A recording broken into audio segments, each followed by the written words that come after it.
Have you ever thought of what attitude you would accept from others in regards to you? Hello, and welcome to today's Weekend Insight.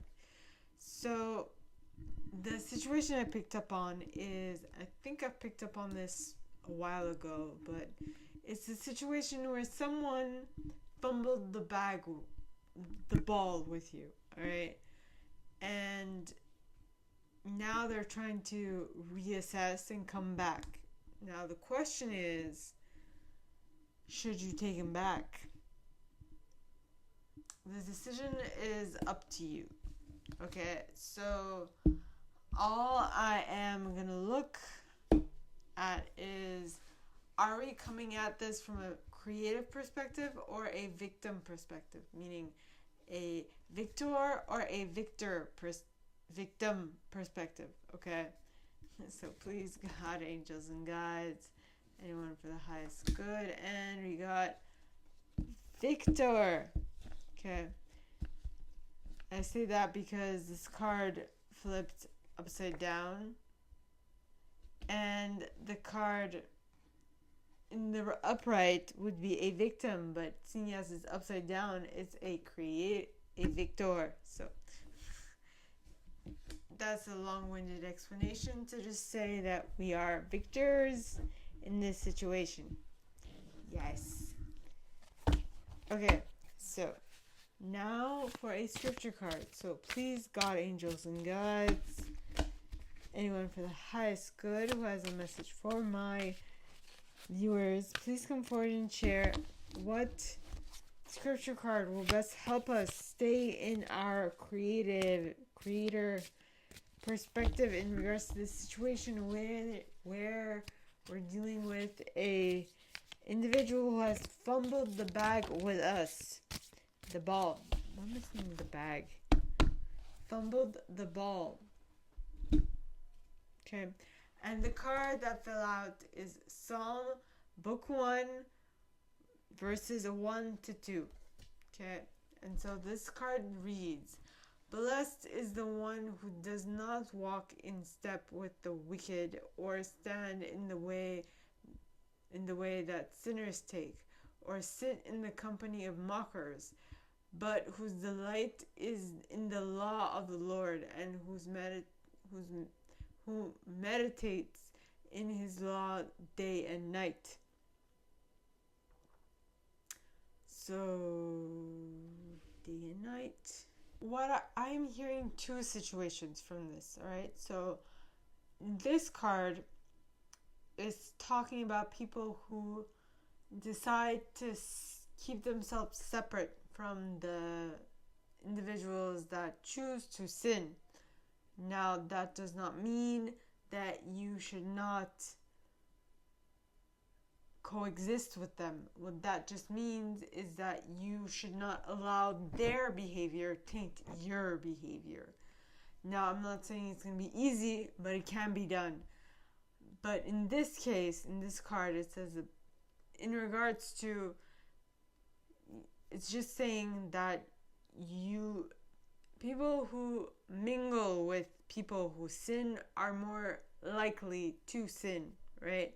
But if you keep yourself separate, if you stay true to your word, stay true to your convictions, and you stick the course, then you will most likely not falter in when it comes to sin, because your moral values are so strong within you that you know that if you do something wrong will happen, right?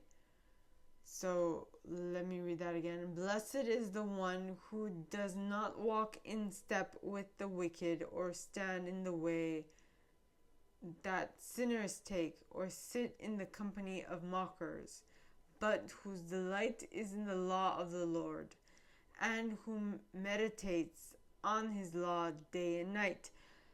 So,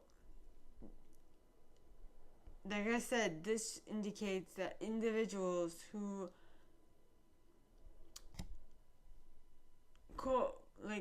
coexist with sinners,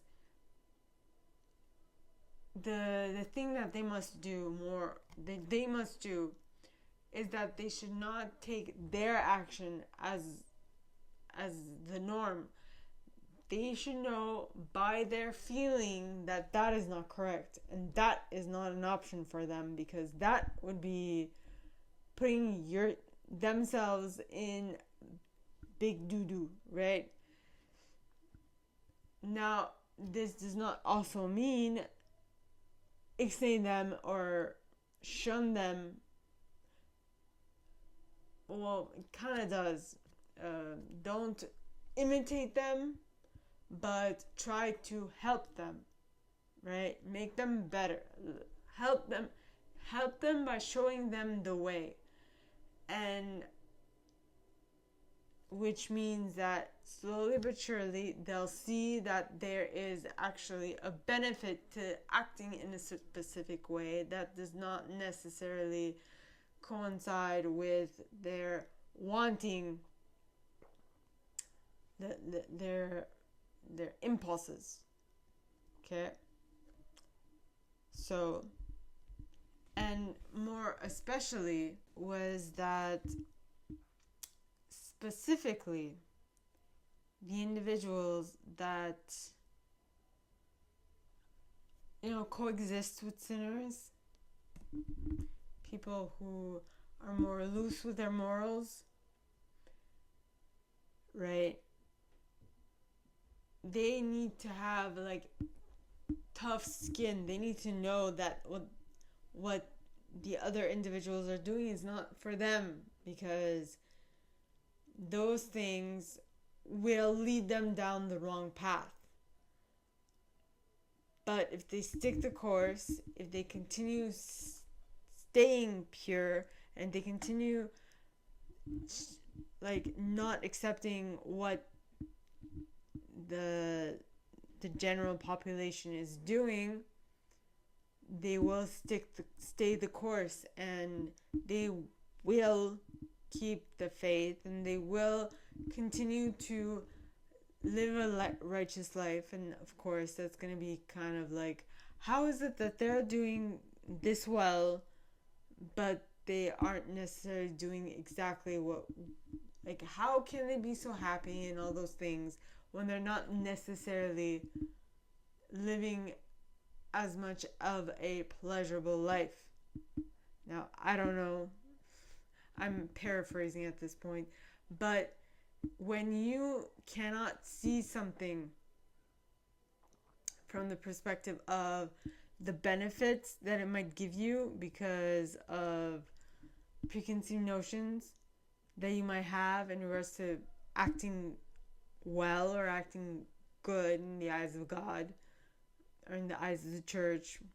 I'd rather say in the eyes of God, because the church, in my mind, okay, is not exactly a representation of God. Okay? So, but that is my 2 cents. Don't take it as fact. That's my 2 cents. Okay?